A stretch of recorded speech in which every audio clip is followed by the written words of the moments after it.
My wife was dying of cancer. But before cancer could take her, someone murdered her and made sure she believed I was cheating on her and plotting to take her life insurance. When the bullet came, everyone thought it was me. But the truth? The truth was darker than anything I could have imagined. $25,000 was all it took. If you enjoy stories where betrayal meets justice, don't forget to like, share, and subscribe for more. Let's get into it. The road was quiet that evening. Too quiet, almost.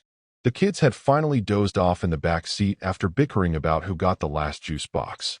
The soft rhythm of the tires against the asphalt was like a lullaby, and Susan's hand rested gently on mine where it lay on the gearshift. She was tired. God, she'd been tired for weeks now. But she still smiled at me, that small smile that told me she was fighting through it just for the kids. I remember glancing at her and thinking, this is home. This is all I need. My wife, my kids, and the peace of knowing that no matter how ugly the world gets, we had each other. And then everything shattered. It happened in seconds, so fast my brain couldn't register it until it was already too late. A dark sedan swerved in front of us, cutting dangerously close. I slammed the brakes, heart racing, trying to keep the car steady. Before I could even curse the driver, the window rolled down. A gun glinted under the streetlight. One sound, one violent crack splitting the night. One bullet that tore through the glass, through Susan's chest, and through every piece of my life. Her scream never even finished. She slumped against the passenger door, blood blooming across her blouse like an evil flower. I froze. My hands trembled on the wheel. The kids jolted awake, screaming, their small voices echoing in my skull. The sedan peeled away, taillights vanishing like a phantom into the night. No, no, no, no, no, no. My voice cracked as I grabbed Susan's hand, shaking her, begging, stay with me, baby. Please, stay with me. Susan, look at me. Her eyes fluttered, glassy and distant. Blood soaked my shirt as I tried to hold her, to keep her warm, to keep her here. The kids were crying. Rachel's shrill sobs. Matthew calling out, Mommy, Mommy. But I couldn't move. I couldn't think. My world was breaking apart right there in the driver's seat. I don't remember dialing 911. My fingers must have acted on their own. My voice on the call was frantic, unrecognizable. My wife's been shot. Please, please, you have to come. She's dying, my wife. Oh God, my wife. The operator's voice was calm, too calm, telling me to stay on the line, that help was on the way. But time didn't matter anymore. Susan's breath was shallow, ragged. Her lips moved, but no sound came out. By the time the sirens painted the night red and blue, she was gone. Declared dead right there in front of me, in front of our children. Something inside me collapsed. I couldn't even cry at first. I just sat there, clutching her hand, staring at the blood on my palms, while strangers in uniforms moved around us, documenting, whispering, doing their jobs. One of the officers gently pried Rachel away from me as she clung to my arm, sobbing into my sleeve. Another tried to guide Matthew to the side, but he fought, screaming, No, that's my mom. That's my mom, until his small fists gave out. I remember one of the cops, his face young, eyes almost too kind for what he had to say, kneeling in front of me. Sir, you need to go home now. Be with your kids. We'll take it from here. Take it from here. As if here wasn't the exact spot where my whole life had been ripped apart. I nodded numbly. Words wouldn't come. My shirt was still damp with Susan's blood when I buckled the kids into the back seat of another police car. They drove us home, the silence so loud it hurt. That night, I called her mother. My voice shook as I said the words I never thought I'd have to say. She's gone. Susan's gone. The phone exploded with her wails, raw and guttural, like the sound of a soul breaking. She cursed, begged God. Where's she? Michael, what of my grandkids? Do you have enemies? Tell me, Michael, do you? Who would want to hurt Susan? Her words cut deeper than the bullet had. I stammered. No, I don't. I don't think so. None that I know of. She didn't believe me. I could hear it in the bitter edge of her sobs. Well, you'll go home with the kids. I'm coming, she snapped finally, and I'll make sure you do everything you can to help the police. Don't think this ends here. The line went dead. I sat there in the dark house, the kids asleep at last in their rooms, and for the first time since it happened, the tears came. Not soft ones, violent, shaking sobs that left me gasping for breath. My mother-in-law came and offered to take the kids with her, so they won't have to go through all the stress of seeing officers and people come to the house, and I thought it was a good idea and accepted. I cried for Susan. I cried for Rachel and Matthew.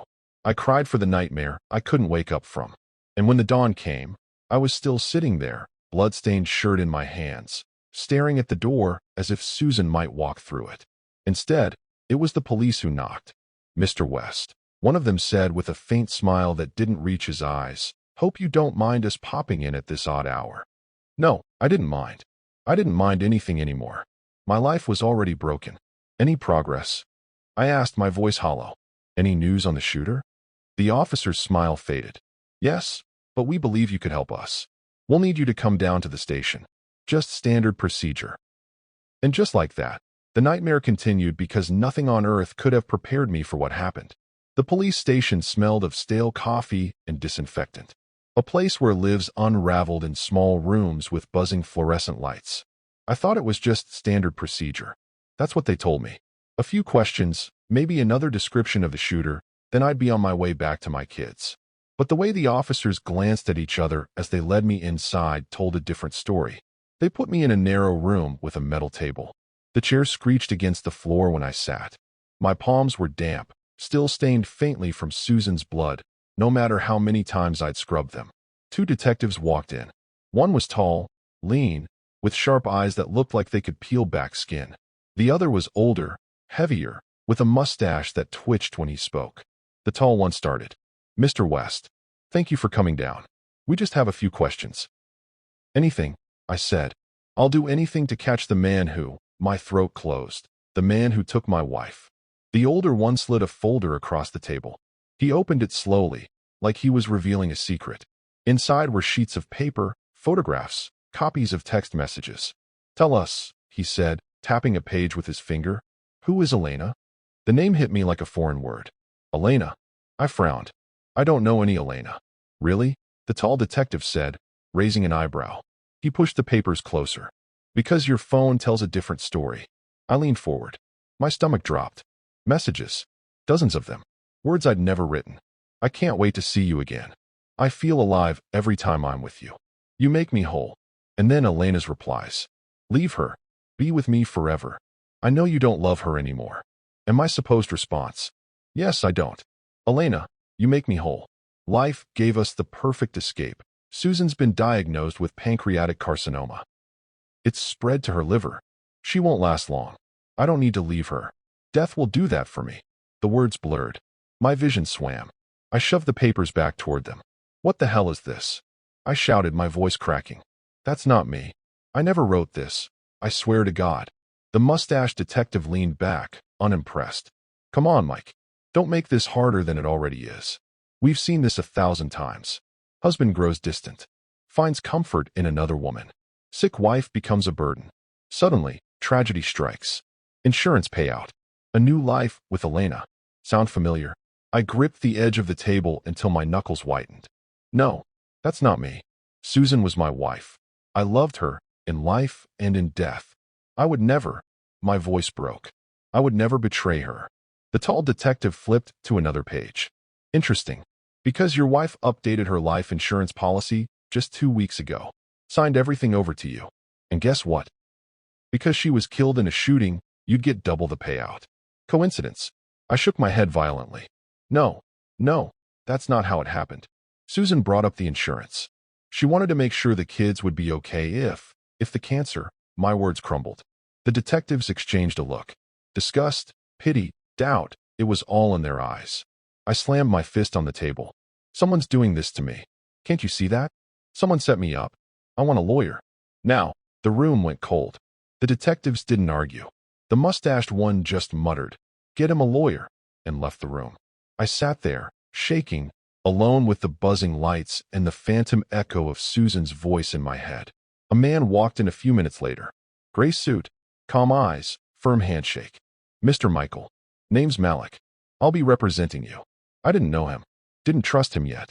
But right then, I needed someone. Anyone. "They're painting me as a monster," I said, voice low. "Like I planned this. Like I wanted Susan dead. They don't understand. She was my life." Malik nodded. "Then we'll prove it. First things first, don't say another word." and he immediately demanded I am let go. As they didn't have concrete evidence, I contacted the man who shot my wife, which the crime here not cheating. The detectives pushed harder. Insurance. Elena. Motive. Alibi. They twisted every detail of my marriage, every decision, until even I started to question myself. Thank God Malik was there. By the time they let me go, I wasn't the grieving husband anymore. I was the headline. Husband hires killer to murder sick wife for insurance payout. The news hit the streets before I even got home. Cameras waited outside my door. Neighbors whispered. And worst of all, Susan's mother. When I called her, desperate to explain, to tell her it wasn't me, she didn't even let me finish. You'll never see the money. You'll never see the kids. I will take custody of them. You took my daughter from me, Michael, and I'll take everything from you. Body, mind, and soul. Her words were venom, and she spread them everywhere she could, on the news, to friends, to anyone who'd listen. She said I'd never been there for Susan's treatments. Said I'd grown distant. Said she'd always suspected I didn't really love her. All lies. But lies told by a grieving mother are louder than any truth. Malik pulled me back to reality. She's grieving. She'll say anything to make sense of her pain. But we need to focus. If you want to clear your name, we have to look at what they have and why. He opened his briefcase. They've got messages. Insurance. Motive. But here's the problem. Susan's murder doesn't benefit you. The payout isn't doubled. If this was your plan, it doesn't even make sense. Which means whoever set you up is sloppy or desperate. His words chilled me. Sloppy. Desperate. Someone close. And for the first time, a seed of suspicion planted itself in my chest. Someone wanted me buried with Susan. Grief has a funny way of making your senses both dull and painfully sharp at once. I moved through the days like someone walking underwater. Everything slowed, muffled, and heavy. But certain images, Susan's last look, the way Matthew's small hand curled into mine, cut through the fog like knives. Malik kept me tethered to the world. He was a steady voice, an outline of logic in the chaos. Don't answer anyone on your own.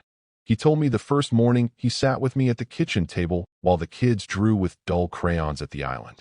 Let me handle the police and the media. We're going to flip their narrative. You keep being his father to those kids. Leave the rest to me. I wanted to believe him. I wanted to believe anything that would keep me from losing my grip.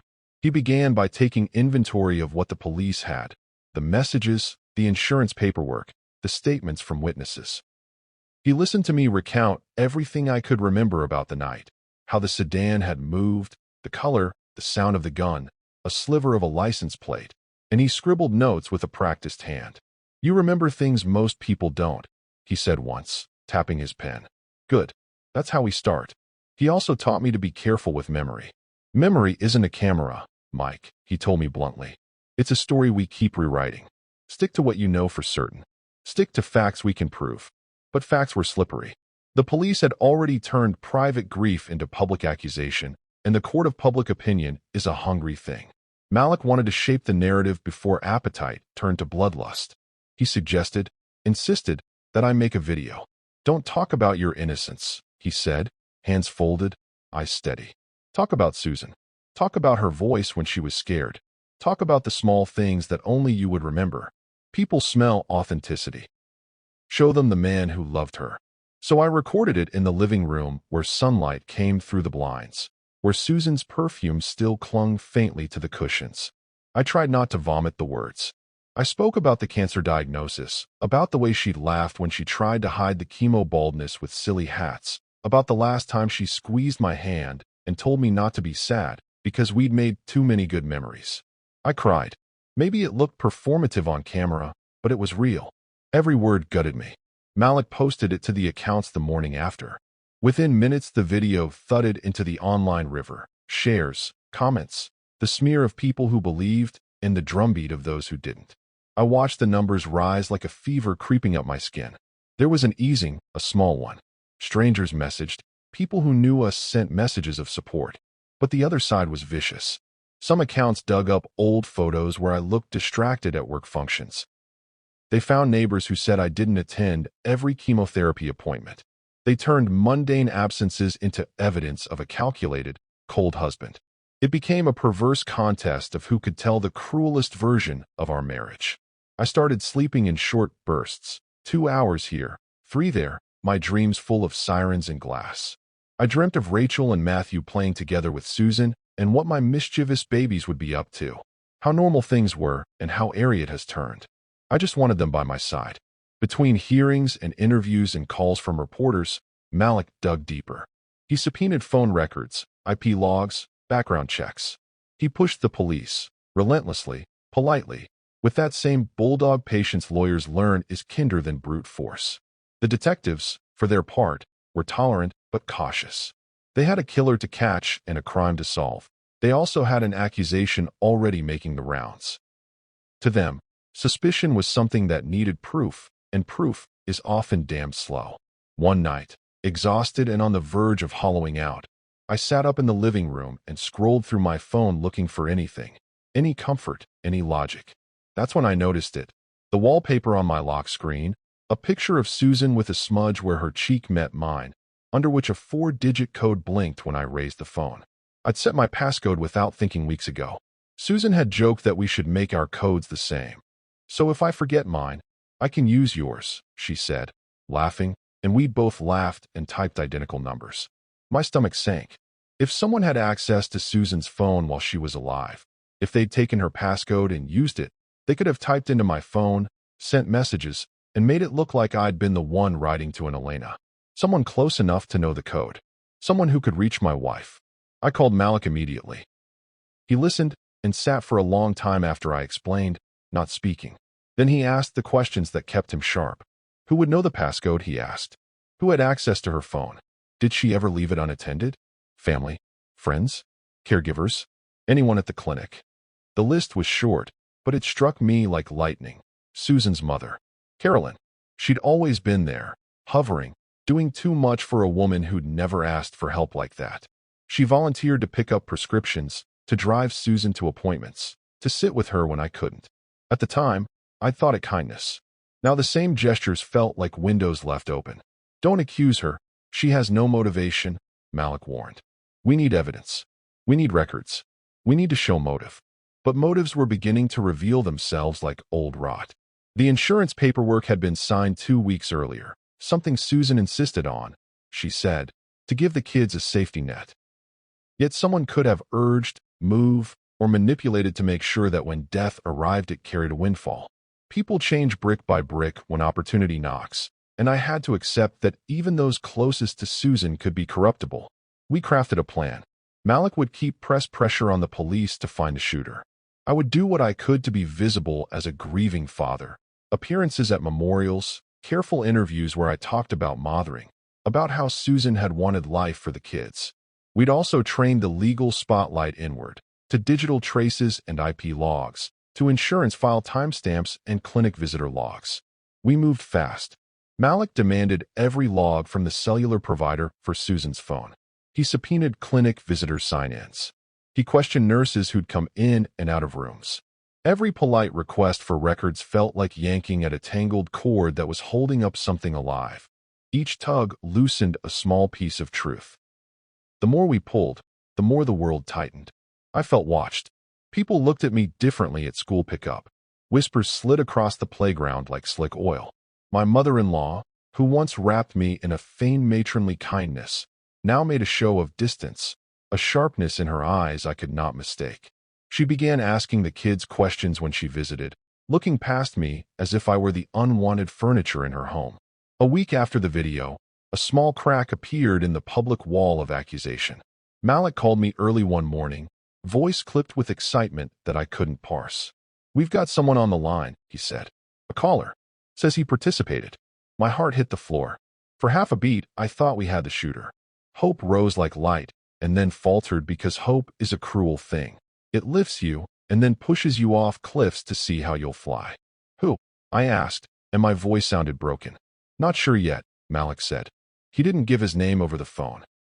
He told me not to get my hopes up. Evidence, he said, matters more than confessions. And yet the human part of me, the part that had been hollowed out and then patched with brittle veneers of anger and grief, wanted to believe that the video, that the rawness of my grief, had reached into a stranger's heart and made him right or wrong. Still, even as the possibility hung there, Malik kept the pressure steady. We emphasized the digital angle. If the messages were faked, there would be traces, the IPs, the timestamps, the device IDs.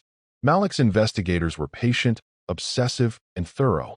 He found a pattern, an unusual packet of logins and sessions associated with Susan's phone at odd hours, logs that traced back not to any lover named Elena, which seemed weird, and somehow it gave me hope. That night I sat at the dining table and let the world press against the windows. I thought about Susan's laugh, her small hand in mine, the way she'd always fall asleep with the television on. I thought about the idea of proof, how it can feel like sunlight after a long storm, unreachable until it isn't. Find them, I whispered to the quiet house, to whatever God still had time to listen. Find who did this. Find the truth. Malik's voice on the phone was small but hard. We will. We're getting close. It was the first time in weeks I allowed myself to believe him. It was also the first time I felt the old, slow hunger for revenge stir, not the cinematic gore that people imagine, but the quiet, patient kind, a desire for rightness, for the record to be set straight, for my children to be safe from the person who'd strangled our life. That hunger was not justice. It was focus. It would have to do. The knock came just after sunset. I had been pacing the living room, Susan's sweater clutched in my hands like it was a lifeline. When I opened the door, my heart sank. Malik stood there with two police officers. Their faces weren't stern this time. They weren't suspicious. They were softer, almost apologetic. Mike, Malik said carefully, we need to talk. I stepped aside, my chest tight. What now? More questions? No, one of the officers said, his voice steady but low. An answer. They came in, and I braced myself, gripping the edge of the couch as though I might fall. The taller officer spoke first. We got a call tonight. From the shooter. My blood ran cold. He said he couldn't live with himself anymore. Not after realizing he murdered a sick woman. He'd seen the video you made about Susan, the one where you broke down, talking about your memories together. He said it tore him apart. He couldn't carry it. My knees buckled. Malik steadied me, guiding me to sit. He confessed. The officer continued. He admitted he was paid $25,000 to kill your wife. He paused, then dropped the name like a hammer. By Carolyn West. The room spun. My vision blurred. Carolyn, I whispered. No, no. She's Susan's mother. She loved her. She's already in custody, Malik said gently. She didn't fight it. She admitted she orchestrated the setup. The messages. The insurance. Everything. I buried my face in my hands. My chest heaved, torn between fury and despair. The officer crouched in front of me. She used your shared phone passcode. Susan had given it to her at one point. Carolyn accessed your account, sent the messages to herself under the name Elena. She made it look like you were cheating, made it look like you were waiting for your wife to die. I couldn't breathe. She planted those seeds in Susan's mind, Malik added. His voice was low, controlled, but I could hear the disgust simmering beneath. Convinced her that you were unfaithful, and then convinced her to sign the insurance claim to you so you'd go down for it when she eventually dies. I shook my head violently. No, Susan couldn't have believed that. She can't have died thinking My voice broke, and I crumpled forward. Malik put a hand on my shoulder. She didn't know the full truth. Carolyn twisted everything. But that's on her, Mike. Not you. The officer added. Her motive was simple. Power, money, and control. With Susan gone, and you buried by suspicion, everything would funnel back to her. Your assets. Susan's estate. Even custody of the kids. At that, my heart stopped. Where are my children? I demanded, surging to my feet. They're safe, Malik assured me quickly. At the station. Carolyn tried to convince the officers they'd be safer with her, not you.